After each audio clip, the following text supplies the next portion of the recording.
नाशिकच्या कळवण तालुक्यातील कुंडाणे या गावामध्ये आज उपसरपंच पदाची निवडणूक उत्साहात पार पडली।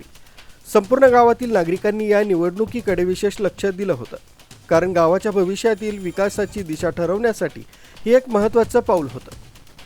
गावातील लोकशाही प्रक्रिया अत्यंत शांततेत पार पडली। यावेळी गावातील ज्येष्ठ नागरिक, तरुण वर्ग देखील सहभागी झाले होते।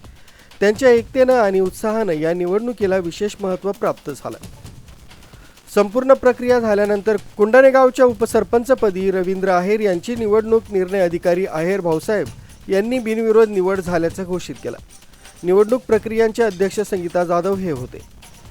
गावातील नागरिकांमध्ये देखील आनंदाचं वातावरण निर्माण झालंय।